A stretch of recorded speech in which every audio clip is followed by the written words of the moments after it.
तो चलिए फ्रेंड्स शुरू करते हैं आज की अपनी क्लास को। और आज की इस क्लास का हमारा टॉपिक है फिस्कल फंक्शन क्या होते हैं या फिर पब्लिक फाइनेंस के ऑब्जेक्टिव क्या है।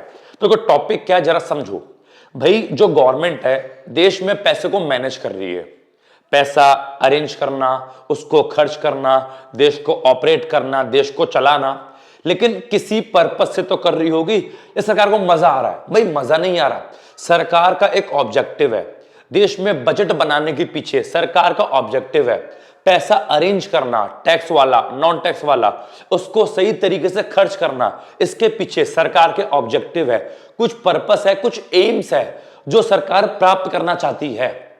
तो आज हम वही पढ़ेंगे कि पब्लिक फाइनेंस जो आप सीख रहे हो, जो आप एक पूरा सब्जेक्ट पढ़ रहे हो, सरकार किस तरीके से पैसे को मैनेज करती है, उसका ऑब्जेक्टिव क्या है, सरकार ऐसा क्यों करती है। और इसी चीज को बच्चों बोला गया है फिस्कल फंक्शंस या फिर ऑब्जेक्टिव ऑफ पब्लिक फाइनेंस। और हां, बहुत ही ज्यादा इंपॉर्टेंट टॉपिक है।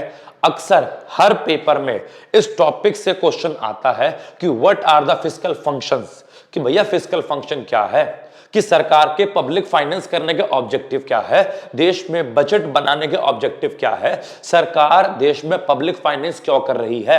समझ में आ रहा है? तो देखो पहले क्वेश्चन क्या बन सकता है भाई साहब। क्वेश्चन बन जाएगा कि पब्लिक फाइनेंस के फिस्कल फंक्शन क्या है, या फिर पब्लिक फाइनेंस के फिस्कल पॉलिसी ऑब्जेक्टिव क्या है, या फिर बजट के हमारे ऑब्जेक्टिव क्या है। तो कुछ भी क्वेश्चन बन सकता है। तो भाई ज्यादा नहीं, केवल 3 बातें हमारे बजट के, जो सरकार देश में बजट बना रही है, क्योंकि मैंने पहले भी कहा था कि पब्लिक फाइनेंस को आप चाहो तो देश का बजट भी बोल सकते हो, कि किस प्रकार सरकार देश में बजट बनाती है, उसको मैनेज करती है, वो भी एक प्रकार का पब्लिक फाइनेंस ही है। तो सरकार के बजट बनाने के पीछे, पब्लिक फाइनेंस करने के पीछे 3 ऑब्जेक्टिव है। सबसे पहला है एलोकेशन फंक्शन। सरकार देश में एलोकेशन करना चाहती है। ये होता क्या है अभी आगे बताऊंगा। वैसे एलोकेशन फंक्शन का मतलब होता है रिसोर्सेस को सही तरीके से बांटना पब्लिक सेक्टर और प्राइवेट सेक्टर के बीच। दूसरा डिस्ट्रीब्यूशन फंक्शन, सरकार देश में इनकम का, वेल्थ का डिस्ट्रीब्यूशन बराबर करना चाहती है, गरीब और अमीर के बीच का गैप कम करना चाहती है, सेकंड वाला। और थर्ड ऑब्जेक्टिव है स्टेबलाइजेशन फंक्शन, सरकार देश में प्राइस को स्टेबल करना चाहती है, ना तो प्राइस ज्यादा बढ़े ना तो प्राइस ज्यादा घटे। तो मेनली 3 ऑब्जेक्टिव है, रिसोर्स को सही तरीके से पब्लिक और प्राइवेट में बांटना, गरीब और अमीर के बीच के जो गैप है, इनकम गैप कम करना, और देश में प्राइस के लेवल को नॉर्मल रखना, ना तो प्राइस ज्यादा बढ़े ना प्राइस ज्यादा घटे। बट हम इन तीनों को आज की क्लास में डिटेल में पढ़ने वाले हैं। पेपर में ये तीनों भी एक साथ पूछ लेता है और अलग अलग भी तीनों पूछ लिया जाता है। तो चलिए भाई साहब अपने एलोकेशन फंक्शन को देखते हैं कि एलोकेशन फंक्शन क्या है। तो जरा पहले थोड़ा मैं बता दूं, उसके बाद मैं रीडिंग भी करवा दूंगा। देखो भाई, as you know that we all have limited resources. भाई देश के पास संसाधन सीमित है, हम पे बहुत सारे संसाधन, बहुत सारा पैसा, बहुत सारे रिसोर्सेस नहीं है। ये तो आप स्टार्टिंग से पढ़ते हुए आ रहे हो इकोनॉमिक्स के अंदर कि वी हैव लिमिटेड रिसोर्सेस। अब उन लिमिटेड रिसोर्सेस से देश को चलाना है, देश को मैनेज करना है। भाई देखो देश में 2 प्रकार के सेक्टर है, एक है प्राइवेट सेक्टर और एक है पब्लिक सेक्टर। अगर बात करें प्राइवेट सेक्टर की, तो भाई प्राइवेट सेक्टर का अपना एक ही मुद्दा है, प्रॉफिट कमाना। प्राइवेट सेक्टर को फर्क नहीं पड़ता कि देश में कुछ भी हो, बस प्राइवेट सेक्टर की जेब में पैसा आना चाहिए, प्राइवेट सेक्टर की जेब भारी होनी चाहिए, प्राइवेट सेक्टर उसमें खुश है। लेकिन गवर्नमेंट सेक्टर ऐसा नहीं है। सरकार का पर्पस क्या है? सरकार का पर्पस सोशल वेलफेयर करना, सरकार का पर्पस है देश में गरीबी कम करना, सरकार का पर्पस है हर देश के नागरिक को प्रॉपर सुविधाएं मिले। तो भैया 2 प्रकार के सेक्टर देश में चलते हैं। अब जो हमारे पास रिसोर्सेस है, जो देश को चलाने के लिए, वस्तु बनाने के लिए जो रिसोर्सेस है, फॉर एग्जांपल जो लेबर है, जो कच्चा माल है, जो भी रिसोर्सेस देश में प्रोडक्शन करने के लिए चाहिए, अब उनका डिस्ट्रीब्यूशन कैसे हो, प्राइवेट सेक्टर को कितने रिसोर्स मिलने चाहिए प्रोडक्शन करने के लिए, गवर्नमेंट सेक्टर को कितने रिसोर्स मिलने चाहिए प्रोडक्शन करने के लिए, किस चीज का प्रोडक्शन प्राइवेट सेक्टर के हाथों में दिया जाए, किस चीज का प्रोडक्शन गवर्नमेंट सेक्टर के हाथों में दिया जाए, इस चीज को भी मैनेज करना पड़ता है। ऐसा नहीं है कि पूरे की पूरी जिम्मेदारी प्राइवेट सेक्टर को ही दे दो, और ऐसे भी नहीं है कि प्रोडक्शन की सारी जिम्मेदारी गवर्नमेंट सेक्टर को दे दो। रिसोर्सेज जो होते हैं वो एलोकेट होते हैं। एलोकेट का मतलब डिस्ट्रीब्यूट होना। रिसोर्सेज जो होते हैं वो प्राइवेट सेक्टर और गवर्नमेंट सेक्टर के बीच डिस्ट्रीब्यूट किए जाते हैं, और वो किस प्रकार से किए जाते हैं वो मैं आपको बताता हूं। तो देखो, आपको पता है प्राइवेट सेक्टर प्रॉफिट कमाने के लिए काम करता है। प्राइवेट सेक्टर का पर्पस है वस्तु बनाओ, मार्केट में बेचो और उससे पैसा कमाओ, प्रॉफिट कमाओ। और गवर्नमेंट सेक्टर का पर्पस ऐसा नहीं है। गवर्नमेंट सेक्टर गवर्नमेंट सेक्टर जो वस्तुएं बनाता है, सरकार का पर्पस बिल्कुल भी प्रॉफिट कमाना नहीं है। सरकार जो वस्तु बनाती है वो चाहती है कि इससे समाज के लोग का भला हो, एक गरीब व्यक्ति भी इस वस्तु को यूज कर पाए। तो कुछ कुछ वस्तुएं जो है दोनों ने बांट ली। कुछ वस्तु बनाएगा प्राइवेट सेक्टर और कुछ वस्तु बनाएगा गवर्नमेंट सेक्टर। गवर्नमेंट सेक्टर जो वस्तु बनाता है उसको बच्चों बोलते हैं सोसाइटी गुड्स या फिर पब्लिक गुड्स। अगेन मैंने बोला, goods produce by government sector, उसे क्या बोलते हैं, सोसाइटी गुड्स या फिर पब्लिक गुड्स। और गवर्नमेंट सेक्टर जो पब्लिक गुड्स बनाती है उसकी दो विशेषताएं हैं। तो यहां पर मैं अब बात कर रहा हूं पब्लिक गुड्स की। वैसे मैं आपको आने वाली वीडियो में टाइप्स ऑफ गुड्स पढ़ाऊंगा, public goods, private goods, merit goods, बहुत सारी वस्तु आपको पढ़ाऊंगा। फिलहाल मैं दो वस्तु की बात कर रहा हूं। एक तो बात कर रहा हूं पब्लिक गुड्स की, सरकार द्वारा बनाई गई वस्तु पब्लिक गुड्स कहलाती है। और बच्चों एक बात कर रहा हूं मैं प्राइवेट गुड्स की। सारी बात लिखी है, बस सुनो, सब कुछ लिखा हुआ मिलेगा। If we talk about public goods, तो भाई पब्लिक गुड्स की, सरकारी वस्तु की दो विशेषताएं होती है, और वो विशेषता ये होती है कि जो हमारी पब्लिक गुड्स है, ठीक है, जो बच्चों हमारी क्या है पब्लिक गुड्स है, पब्लिक गुड्स की दो विशेषताएं होती है। और वो विशेषता ये होती है, सबसे पहला, public goods are non rival in nature. मैंने क्या बोला, non rival in nature. Non rival in nature का मतलब अगर मैं यहां पे लिखूं, ठीक है, वेट अ मिनट, हाँ, अगर मैं यहां पे लिखूं सबसे पहला नॉन राइवल इन नेचर, तो नॉन राइवल का मतलब होता है कि एक वस्तु का कंजम्पशन, एक इंसान के द्वारा किया गया वस्तु का कंजम्पशन दूसरे इंसान के कंजम्पशन को अफेक्ट नहीं करेगा। पब्लिक गुड्स वो होती है जहां पर मैंने उस पब्लिक गुड्स का कंजम्पशन किया, तो मेरे कंजम्पशन करने से दूसरे इंसान के कंजम्पशन पे कोई भी इंपैक्ट नहीं पड़ेगा। एग्जाम्पल के तौर पे भैया हमने बोला park, it is called park, ना कि पार्क। पार्क नहीं बोलते बेटा, इट इज कॉल्ड पार्क। तो बेटा मान लो मैं पार्क में गया और मैं वहां पे जाके बैठा, ठीक है। अब बताओ, क्या मेरे वहां पे जाके बैठने से जो वहां के लोग थे, क्या उनका एंजॉयमेंट कम हो गया? क्या उनके बैठने की जगह कम हो गई? बताओ ना, क्या मेरे वहां पे जाने से उनका कंजम्पशन कम हो गया? नहीं ना। मैं वहां पे जाके बैठ गया, लेकिन मेरे वहां पे जाने से दूसरे इंसान के कंजम्पशन पे कोई भी इंपैक्ट नहीं पड़ा। एग्जाम्पल पार्क, समझ में आ गया? तो ये बताओ, it is called non rival in nature. Non rival का मतलब होता है जब एक इंसान के कंजम्पशन से दूसरे इंसान के कंजम्पशन पे कोई इंपैक्ट ना पड़े। एग्जाम्पल के तौर पे बेटा मान लो सर्दी का टाइम है, यू नो दैट कि बहुत सर्दी हो रही है। अब भैया मान लो दो लोगों ने जो है एक गली के नुक्कड़ पे या कहीं भी भैया आग लगाने बैठ गए। आग लगाने मतलब वही हाथ सेकने बैठ गए, हाथ तापने बैठ गए। अब दो लोग भाई सब बैठ के हाथ ताप रहे हैं, अपने पैर भी ताप रहे हैं, अपना सर भी ताप रहे हैं। होता है भाई, बहुत ठंडी है दिल्ली में, तो बहुत कुछ ज्यादा ठंड है। अब मान लो वो दो लोग अपने हाथ पैर नाक गला सब ताप रहे हैं। अब मैं वहां जाके पहुंच गया और मैं भी ऐसे हाथ तापने अगर लग जाऊं, क्या मेरे हाथ तापने से, मेरे हाथ सेकने से क्या उन दोनों को अब गर्मी कम मिलेगी? क्या मेरे कंजम्पशन करने से क्या उनके कंजम्पशन पे फर्क पड़ गया? नहीं। मैं अगर जाके हाथ तापूंगा तो उनको तब भी जितनी गर्मी पहले मिल रही थी अभी उतनी ही गर्मी मिल रही है। मेरे वहां जाने से उनके कंजम्पशन पे कोई भी इंपैक्ट नहीं पड़ा। तो जब एक इंसान के कंजम्पशन करने से दूसरे इंसान के कंजम्पशन पे कोई भी इंपैक्ट ना पड़े, that is the non rival. समझ में आ गया? तो public goods non rival in nature होती है। दूसरा जो पब्लिक गुड्स होती है बच्चों, वो होती है नॉन एक्सक्लूडेबल। क्या बोला मैंने? Non excludable. नॉन एक्सक्लूडेबल का मतलब होता है कि पब्लिक गुड्स का यूज करने से हम किसी को भी एक्सक्लूड या बाहर नहीं कर सकते। भाई गवर्नमेंट ने पार्क बनाया, अगर मैं उस पार्क में जाके बैठ गया तो दूसरा बंदा मेरे को पार्क से बाहर नहीं निकाल सकता कि भाई तुम इस पार्क में एंट्री नहीं ले सकते, तुम्हारे लिए पार्क नहीं है। भाई पब्लिक गुड्स सबके लिए होती है, चाहे आपने उसके लिए पैसा पे किया हो या पैसा पे ना किया। इवन इसके लिए कोई पैसा पे नहीं करता, ये गवर्नमेंट ने अपनी मर्जी से देश के नागरिकों को सुविधाएं प्रदान करने के लिए बनाई है। तो यहां पे कोई भी मेरे को बाहर नहीं निकाल सकता, non excludable in nature. Example के तौर पे दूसरा एग्जाम्पल लो, स्ट्रीट लाइट। ठीक है, अब मान लो कहीं पे कोई स्ट्रीट लाइट जल रही है।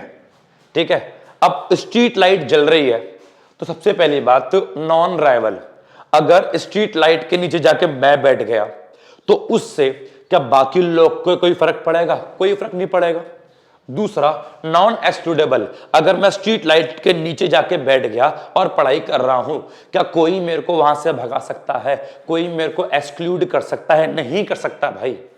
So it is called public goods. तो पब्लिक गुड्स जो है वो गवर्नमेंट द्वारा प्रोवाइड की जाती है, प्राइवेट सेक्टर उनको प्रोवाइड नहीं करता। क्यों? क्योंकि प्राइवेट सेक्टर को ऐसी वस्तुओं से कोई भी मनी जनरेट नहीं होता, कोई भी प्रॉफिट जनरेट नहीं होता, लेकिन ये वस्तु भी देश के लिए आवश्यक है, इसलिए इसको गवर्नमेंट सेक्टर द्वारा फ्री ऑफ कॉस्ट प्रोवाइड किया जाता है। एग्जाम्पल के तौर पे अगला एग्जाम्पल डिफेंस। डिफेंस क्या है? एक पब्लिक गुड्स है। हम उसके लिए, डिफेंस क्या है?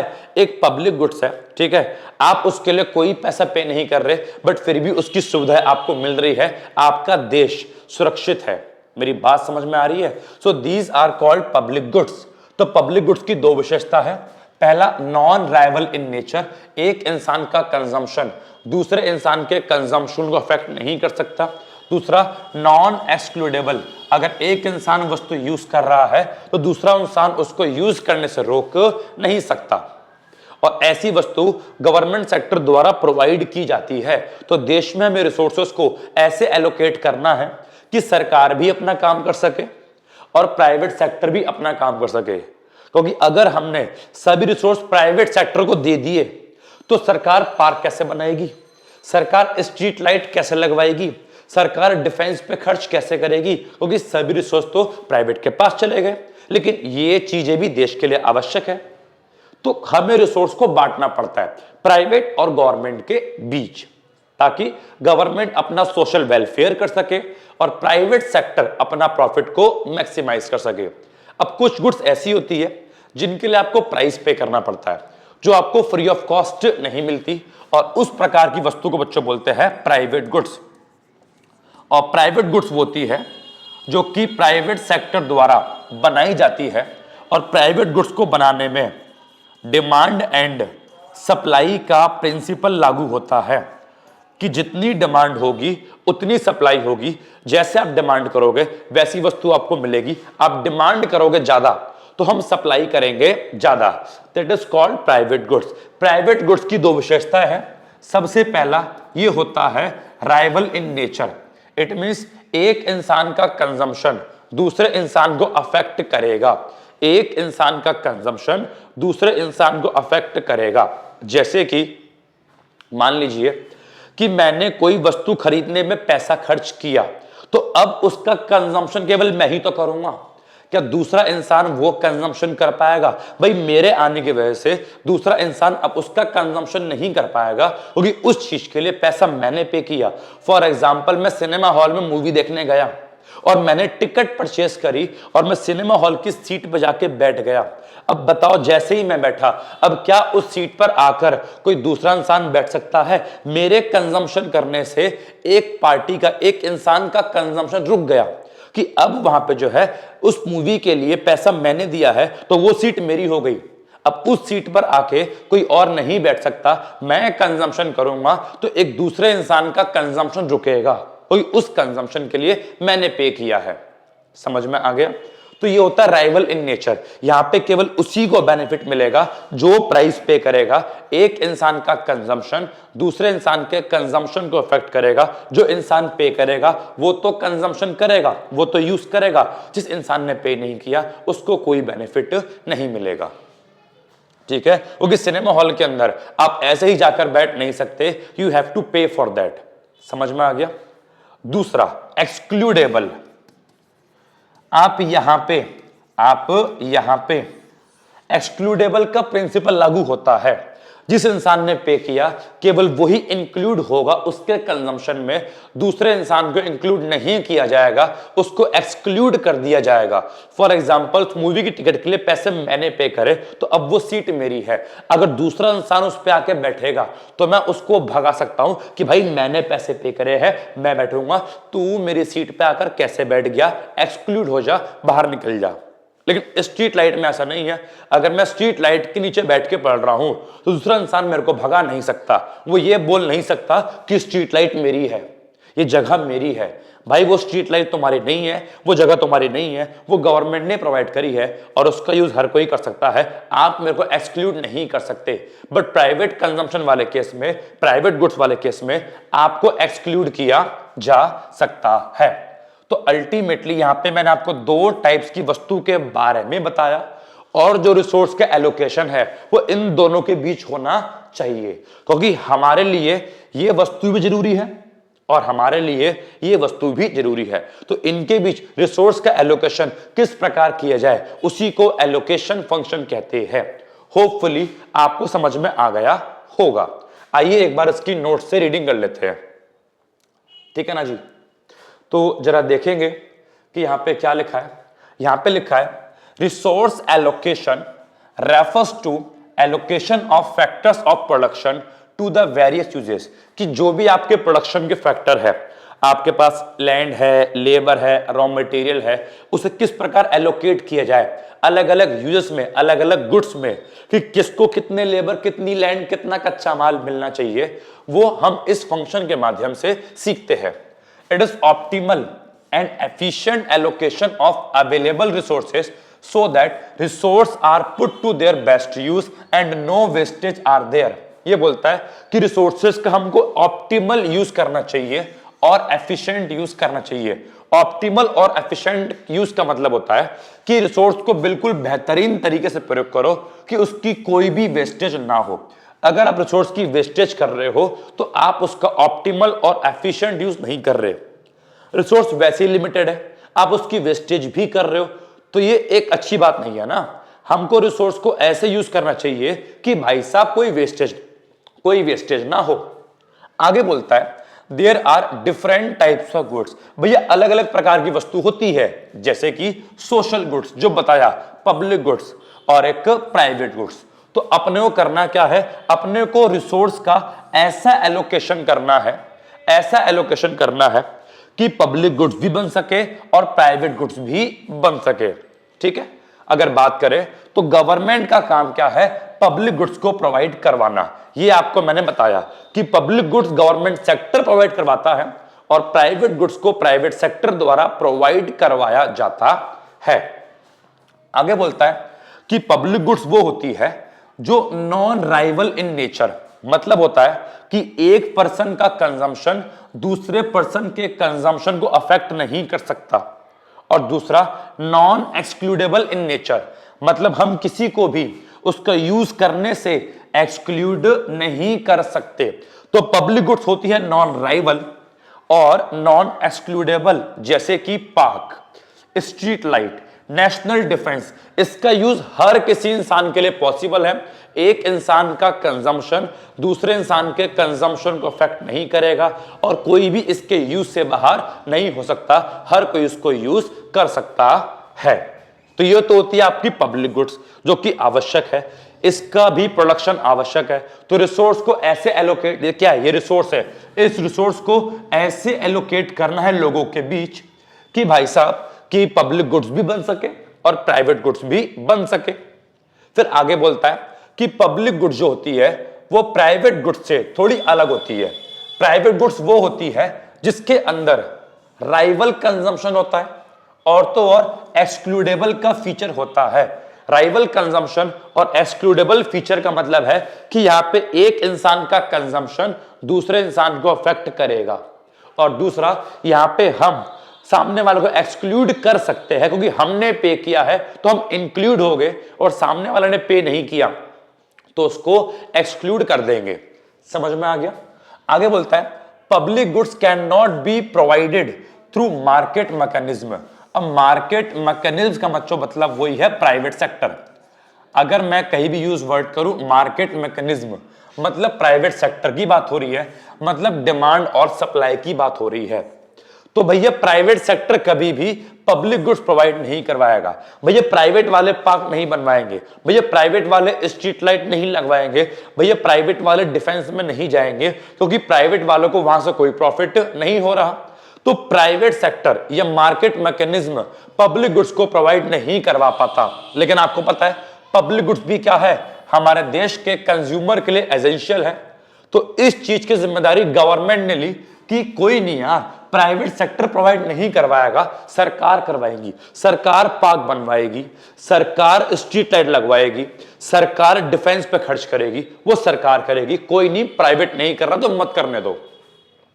इसीलिए because of that government has to allocate resources between private goods and public goods. इसीलिए सरकार को रिसोर्स बांटने पड़ते हैं कि पब्लिक गुड्स के लिए रिसोर्स कितने होने चाहिए और प्राइवेट गुड्स के लिए रिसोर्स कितने होने चाहिए। ऐसा नहीं है कि सभी रिसोर्स प्राइवेट सेक्टर को दे दिए जाए और ऐसे भी नहीं है कि सभी रिसोर्स पब्लिक सेक्टर को दे दिए जाए। दोनों में रिसोर्स का प्रॉपर एलोकेशन होता है, दोनों में रिसोर्स का प्रॉपर बंटवारा होता है।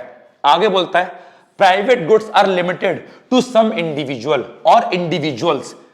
वही वाली बात, प्राइवेट गुड्स केवल और केवल कुछ ही लोगों तक सीमित है, जिनके पास पैसा पे करने की क्षमता है, जिनकी जेब में गांधी है, गांधी माने पैसा, वो तो प्राइवेट गुड्स ले लेगा। लेकिन अगर बात करें पब्लिक गुड्स की तो आप जानते हो पब्लिक गुड्स तो फ्री ऑफ कॉस्ट होती है, जिसकी वजह से अवेलेबल टू ऑल, वो हर इंसान के लिए अवेलेबल होती है। आगे बोलता है private goods are available to those only who can buy them. वही वाली बात आ गई कि भैया प्राइवेट गुड्स तो वही खरीद पाएगा जो बाय कर पाएगा, लेकिन ऐसा पब्लिक गुड्स वाले केस में नहीं है। ठीक है, क्योंकि पब्लिक गुड्स जो होती है अवेलेबल टू दोस्त, उनके लिए भी अवेलेबल है who can not afford financially, जो इसको अफोर्ड नहीं कर सकते, उनके लिए भी पब्लिक गुड्स अवेलेबल है। तो याद रखना allocation of resource is must set by the government. तो सरकार को रिसोर्स का एलोकेशन करना ही चाहिए। पब्लिक गुड्स के लिए कितने रिसोर्स और प्राइवेट के लिए कितने रिसोर्स, सरकार को बंटवारा करना ही चाहिए। अगर सभी के सभी प्राइवेट को दे दिए तो बेचारी गरीब जनता जिनके पास पैसा नहीं है उनका क्या होगा। समझ में आ रहा है। आगे बोलता है in the absence of government intervention, अगर मान लो सरकार ना हो, गवर्नमेंट ना हो, देश में केवल प्राइवेट सेक्टर हो और सभी रिसोर्स प्राइवेट सेक्टर ही यूज करे, सरकार देश में नहीं है, तो मार्केट फेलियर में अकर। अब what do you mean by market failure? Market failure का मतलब होता है कि देखो इसके वैसे तो बहुत सारे मतलब है, इसको थोड़ा समझने का प्रयास करना इस वर्ड का। सबसे पहली बात है मार्केट। मार्केट का मतलब प्राइवेट सेक्टर। मार्केट माने क्या है बच्चों? प्राइवेट सेक्टर या फिर डिमांड सप्लाई बोल दो। अब what do you mean by market failure? तो जब मार्केट प्राइवेट सेक्टर देश के सभी नागरिकों को इक्वली ट्रीट नहीं कर पाता, और ऑब्वियसली बात है प्राइवेट सेक्टर ऐसा नहीं करता। प्राइवेट सेक्टर का ध्यान केवल अमीर लोगों पे होता है, जिनकी जेब में पैसा है उन पे होता है। प्राइवेट सेक्टर गरीब पे ध्यान नहीं दे पाता, जिसकी वजह से प्राइवेट सेक्टर देश को प्रॉपरली चला नहीं पाता। क्योंकि वहां पे गरीब लोग भी है और गरीब पर प्राइवेट सेक्टर का ध्यान नहीं है। इट मींस प्राइवेट सेक्टर देश को ठीक से चला नहीं पाया, मतलब प्राइवेट सेक्टर देश को चलाने में फेल हो गया। क्या बोला मैंने? फेल हो गया, दैट इज फेलियर। तो जो प्राइवेट सेक्टर देश को चलाने में फेल हो जाता है उसको बोलते हैं मार्केट फेलियर। और ऑब्वियस ही बात है, प्राइवेट सेक्टर अकेले पूरा देश चला नहीं सकता, क्योंकि देश में प्रॉफिट कमाने के अलावा कुछ कुछ सामाजिक जिम्मेदारी भी होती है जो पूरी करनी पड़ती है, और प्राइवेट सेक्टर उन सामाजिक जिम्मेदारियों को पूरा नहीं करता है। समझ में आ गया? इसलिए प्राइवेट सेक्टर गवर्नमेंट के एब्सेंस में फेल हो जाता है, क्योंकि वो केवल अमीरों पे ध्यान देता है, पैसे वालों पे ध्यान देता है, गरीब पर ध्यान नहीं देता, and it is called market failure. तो बोलता है गवर्नमेंट के एब्सेंस में होता है मार्केट फेलियर। इसका मतलब हो गया resources are misallocated by too much production of certain goods and too little production of certain other goods. मतलब अगर प्राइवेट सेक्टर को जिम्मेदारी दे दी जाए तो वो रिसोर्स को मिस एलोकेट करेंगे, रिसोर्स को ठीक से बंटवारा नहीं कर पाएंगे। कुछ वस्तु का तो प्रोडक्शन वो बहुत ज्यादा कर देंगे जिनसे पैसा आ रहा है, और कुछ वस्तु का प्रोडक्शन वो बहुत कम करेंगे जिनसे पैसा नहीं आ रहा। समझ में आ गया? इसलिए एलोकेशन फंक्शन का जो मेन पर्पस का है प्रॉफिट कमाना नहीं है। एलोकेशन इसलिए करते हैं ताकि देश के गरीब का भला हो सके, देश के गरीब तक भी सरकार द्वारा बनाई गई वस्तु पहुंच सके, ताकि समाज का सोशल वेलफेयर हो सके। तो होपफुली ये होता क्या है एलोकेशन फंक्शन अच्छे से समझ में आ गया होगा। वीडियो पॉज कीजिए और इस एलोकेशन फंक्शन को नोट कीजिए जल्दी से। ये भी चलिए अब सेकंड फंक्शन की ओर बढ़ते हैं। This is called distribution function. अब भाई साहब डिस्ट्रीब्यूशन फंक्शन क्या है? तो डिस्ट्रीब्यूशन फंक्शन का मतलब है अमीर और गरीब के बीच इनकम और वेल्थ का डिस्ट्रीब्यूशन। तो जरा मेरी बात सुनो भाई साहब, सरकार का जो अगला ऑब्जेक्टिव है वो ये है कि अमीर और गरीब एक लेवल पर रहे। ऐसा ना हो ना कि देश में गरीब का लेवल बहुत ही डाउन है और अमीर का लेवल बहुत ही ज्यादा है। अगर एक देश में गरीब का लेवल बहुत डाउन होता है, डाउन, और अमीर का लेवल बहुत ज्यादा होता है, तो वो देश के लिए अच्छी बात नहीं है। तो सरकार का सेकंड ऑब्जेक्टिव है अमीर और गरीब के बीच गैप को कम करना। भाई आज की डेट में अमीर और गरीब में बहुत ही ज्यादा अंतर है। अमीर के पास सारी सुविधाएं है, गरीब के पास वो सुविधाएं नहीं है। अमीर के पास कार है, बाइक है, गरीब बेचारे के पास साइकिल है, और इवन कुछ के पास साइकिल भी नहीं है। अमीर के पास बड़े बड़े मकान है और गरीब बेचारे किराए के मकान में रहते हैं, कुछ कुछ के पास तो मकान भी नहीं है। ठीक है। ये माचिस मेरे जेब में क्या कर रही है? छोड़ो, माचिस से याद आया कि जैसे अमीर है, ठीक है, अब अमीर के पास घर में क्या है? इलेक्ट्रिक गैस है, वो इलेक्ट्रिक गैस जला रहा है या लाइटर जला रहा है, और बेचारा गरीब जो है माचिस से चूल्हा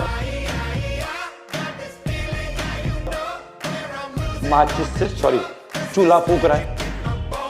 सॉरी, समझ में आपको आ गया ना बेटा? वो कुछ ये बस मुद्दे पे आओ। तो मैं कहना चाह रहा था अमीर और गरीब के बीच इक्वालिटी होनी चाहिए। तो हम यहां पे ये कहना चाह रहा हूं कि अमीर और गरीब के बीच इक्वालिटी होनी चाहिए। अमीर और गरीब के बीच जो है सेम लेवल की इनकम होनी चाहिए। इसी को बोला गया है डिस्ट्रीब्यूशन फंक्शन। ज्यादा मत सोचो उस बारे में बेटा, मुद्दे पे आओ। तो यहां पे क्या बोलता है? यहां पे बोलता है डिस्ट्रीब्यूशन फंक्शन का मतलब है distribution of income and wealth between the individual of the society, कि समाज के लोगों के बीच इनकम और वेल्थ का डिस्ट्रीब्यूशन कैसा हो। इट एंश्योर दैट, ये फंक्शन बताता है distribution should be just and fair. अब यहां पे एक शब्द का प्रयोग हुआ, जस्ट एंड फेयर।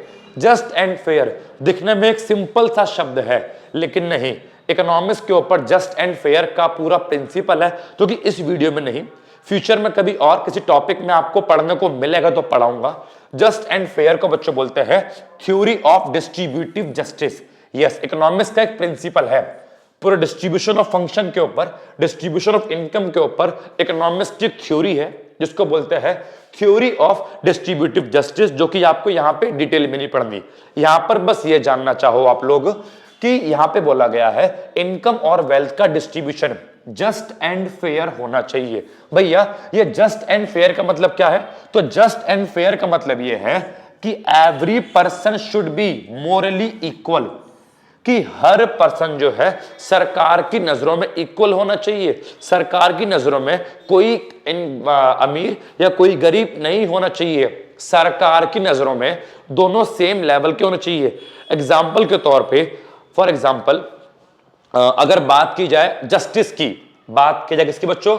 जस्टिस की बात की जाए, अगर न्याय की बात की जाए, तो कोर्ट में, सुप्रीम कोर्ट में, हाई कोर्ट में, उस कोर्ट के सामने जो जज है, उस जज के सामने जो दो लोग हैं जिनके बीच केस चल रहा है, एक अमीर व्यक्ति है और एक गरीब व्यक्ति है। गरीब व्यक्ति ने मान लो अमीर व्यक्ति के ऊपर केस ठोका, तो यहां पे जो जज बैठा है ना, उसको इससे मतलब नहीं है कि ये अमीर है ये गरीब है।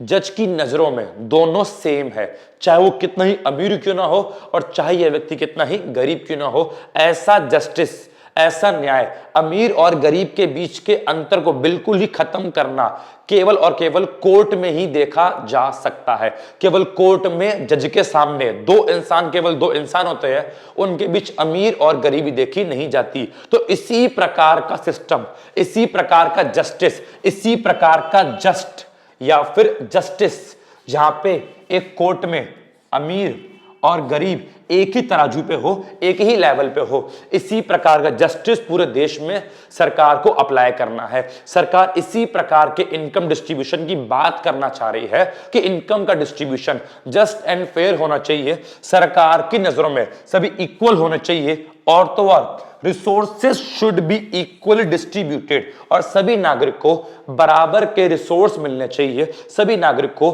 बराबर का हिस्सा मिलना चाहिए। And everyone should have equal access to goods, और सभी के पास वस्तुओं की, सेवाओं की या अपॉर्चुनिटीज के इक्वल अवसर होने चाहिए। ऐसा ना हो कि अमीर के पास अवसर है ज्यादा और गरीब के पास अवसर है कम, अमीर के पास वस्तु की पहुंच है ज्यादा और गरीब के पास वस्तु की पहुंच है कम। ऐसा ना हो कि यह वस्तु केवल अमीरों के लिए, यह सर्विस केवल अमीरों के लिए, गरीब को आए तो भगा दिया। ऐसा नहीं करना।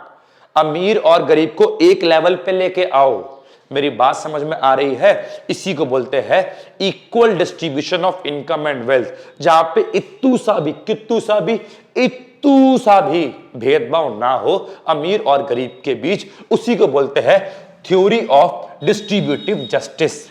आगे बोलता है distribution of income and wealth determined by the market forces involve a substantial degree of inequality.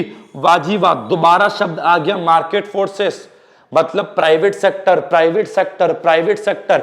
ये कह रहा है कि अगर आपने इनकम डिस्ट्रीब्यूशन का काम, कि देश में इनकम बराबर की डिस्ट्रीब्यूट हो, अगर ये काम आपने मार्केट फोर्स को दे दिया ना, प्राइवेट सेक्टर को दे दिया ना, तो भाई इनकम इक्वल नहीं बल्कि इनइक्वालिटी देश के अंदर बढ़ जाएगी। और थोड़ी बहुत नहीं, सॉरी मतलब छोटी मोटी नहीं, सब्सटेंशियल डिग्री। सब्सटेंशियल का मतलब होता है अच्छी खासी, तो अच्छी खासी लेवल की देश में असमानता बढ़ जाएगी। गलती से भी प्राइवेट सेक्टर को मत बोल देना कि देश में इनकम को इक्वल डिस्ट्रीब्यूट करो, भाई वो तो अनइक्वल करेगा।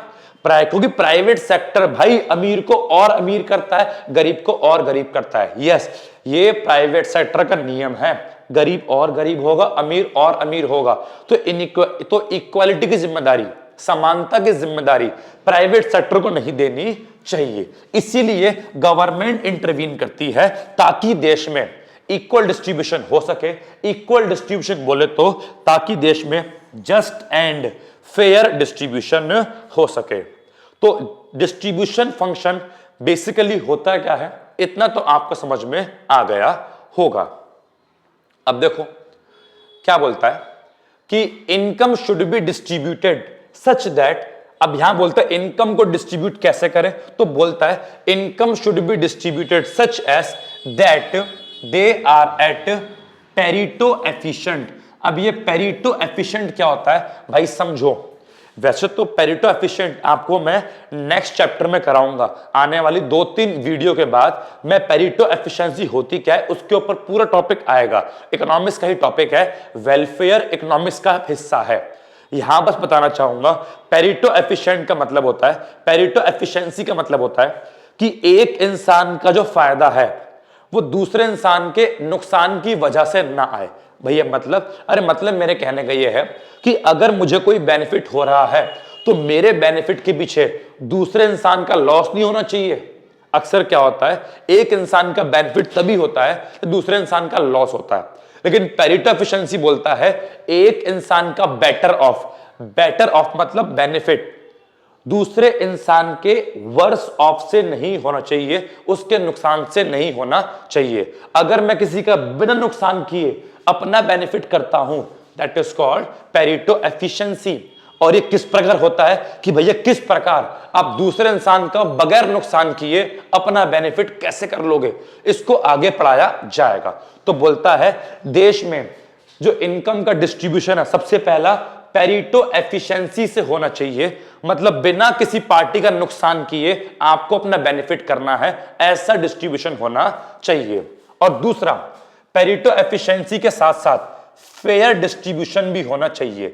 फेयर डिस्ट्रीब्यूशन अगेन मतलब वही कि इक्वल डिस्ट्रीब्यूशन होना चाहिए। तो दो बातें, अपना फायदा करना है बिना सामने वाले को नुकसान पहुंचाए, और दूसरा इनकम का जो डिस्ट्रीब्यूशन है वो इक्वल होना चाहिए। वही बात लिखी भी है मैंने कि पेरेटो एफिशिएंसी का मतलब होता है कि रिसोर्स को ऐसे एलोकेट करो कि 1% बेटर ऑफ, एक इंसान का फायदा does not lead to other person worse off, दूसरे इंसान का नुकसान नहीं बनना चाहिए। और फेयर डिस्ट्रीब्यूशन का मतलब है कि हर पर्सन के पास सेम लेवल के इक्वल लेवल के रिसोर्स होने चाहिए। हर पर्सन के पास same level of material goods, हर पर्सन के पास इक्वल रिसोर्स, इक्वल वस्तु, इक्वल सर्विस होनी चाहिए। और अगर बात करें बर्डन की तो फिर हर इंसान के पास बर्डन भी इक्वल होना चाहिए। इट मींस हर इंसान को अगर इक्वल बेनिफिट मिल रहे हैं तो फिर बर्डन भी हर इंसान को इक्वल मिलना चाहिए। That is called fair distribution. इतनी बात पल्ले पड़ी। अब डिस्ट्रीब्यूशन फंक्शन के हमारे पास इंस्ट्रूमेंट कौन से हैं, मतलब हम किस तरीके से, सरकार किस तरीके से देश में डिस्ट्रीब्यूशन को अच्छा कर सकती है। तो यहां पे बोलता है सरकार अपनी टैक्स पॉलिसी के माध्यम से, सरकार टैक्स के माध्यम से देश में इनइक्वालिटीज को रिड्यूस कर सकती है, इनइक्वालिटीज को घटा सकती है। जैसे कि सबसे पहला, सरकार को टैक्स ट्रांसफर स्कीम का प्रयोग करना चाहिए। टैक्स ट्रांसफर स्कीम का मतलब है अमीरों पे टैक्स लगाओ और उस टैक्स को ट्रांसफर कर दो गरीबों पे, उनको सब्सिडी दो। एग्जाम्पल के तौर पे देखना बेटा, ये एक रिच व्यक्ति है जिसकी इनकम है 1000 और ये एक पुअर व्यक्ति है जिसकी इनकम है 500। अब बताओ क्या इनकम का डिस्ट्रीब्यूशन इक्वल है? नहीं है। सरकार क्या करेगी, अमीर पे लगाएगी टैक्स, मान लो 250 रुपए का 25% का टैक्स लगाया तो अमीर की इनकम कितनी हो गई? 750। और अब इस टैक्स को ट्रांसफर कर दिया गरीब को, सब्सिडी दे दी, तो 250 रुपए जो अमीर पे टैक्स लगाया वो 250 रुपए इस गरीब को दे दिए, इस गरीब को 250 की सब्सिडी दे दी। इसके पास 500 थी, 250 आ गए और इसकी इनकम क्या हो गई? 750। जो पहले इक्वल नहीं था, अमीर के पास थी ज्यादा, गरीब के पास थी कम, अब क्या हो गया? इक्वल हो गया। अमीर के पास भी 750 और गरीब के पास भी 750। It is called tax transfer scheme कि अमीरों पे टैक्स लगाओ और वो टैक्स वाला पैसा गरीबों को सब्सिडी के रूप में प्रोवाइड करोगे तो इनकम का डिस्ट्रीब्यूशन इक्वल हो जाएगा। तो वही तो बोल रहा है कि भाई साहब government should tax the high income people, अमीरों पे टैक्स लगाओ, and provide the subsidy to low income people, गरीबों को सब्सिडी प्रोवाइड करो। इन अदर वर्ड्स, अन्य शब्दों में, रिच शुड बी टैक्स, अमीरों पे टैक्स लगाओ ताकि गरीबों को बेनिफिट मिल सके। तो देश में इक्वालिटी के लिए सबसे पहला सरकार क्या करेगी? टैक्स ट्रांसफर स्कीम का प्रयोग करेगी। दूसरा, सरकार प्रोग्रेसिव टैक्सेशन का प्रयोग करे। प्रोग्रेसिव टैक्सेशन का बच्चों हिंदी का मतलब होता है प्रगतिशील कर प्रणाली। प्रोग्रेसिव टैक्स का मतलब होता है जिसकी इनकम ज्यादा वो टैक्स पे करेगा ज्यादा, जिसकी इनकम कम वो टैक्स पे करेगा कम। फॉर एग्जाम्पल, मेरी इनकम बहुत कम है तो मैं टैक्स पे करूंगा बहुत कम, और आपकी इनकम बहुत ज्यादा है तो आप टैक्स पे करेंगे बहुत ज्यादा। तो बोलता है जिसकी इनकम ज्यादा उस पे टैक्स ज्यादा, जिसकी इनकम कम उस पे टैक्स कम, ताकि ज्यादा इनकम वालों से टैक्स मिले ज्यादा, और फिर सरकार अपनी पब्लिक सर्विस को मैनेज कर सके। क्योंकि स्कूल कैसे बनेगा? टैक्स के पैसों से। अस्पताल कैसे बनेगा? टैक्स के पैसों से। हाउसिंग, गरीबों के लिए मकान कैसे बनेंगे? टैक्स के पैसों से। और टैक्स वाला पैसा कहां से आएगा? जनता से। तो जिस जनता की इनकम ज्यादा, जिस इंसान की इनकम ज्यादा उससे टैक्स लो ज्यादा, जिस इंसान की इनकम कम उससे टैक्स लो कम।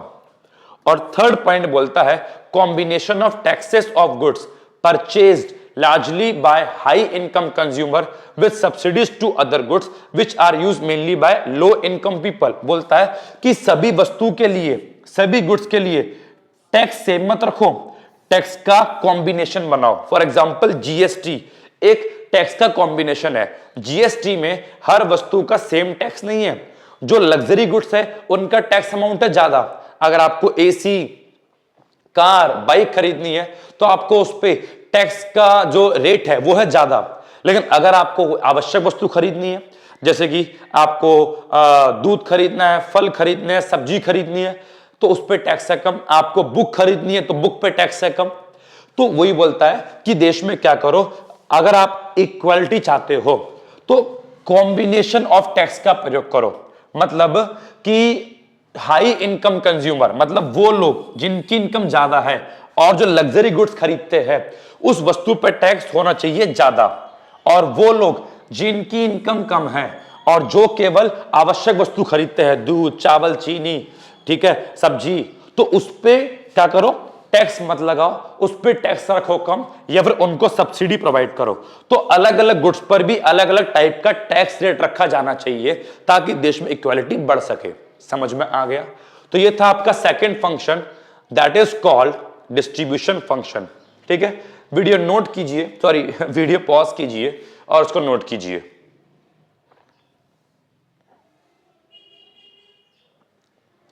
चलिए, समझ में आ गया इतना? ठीक है।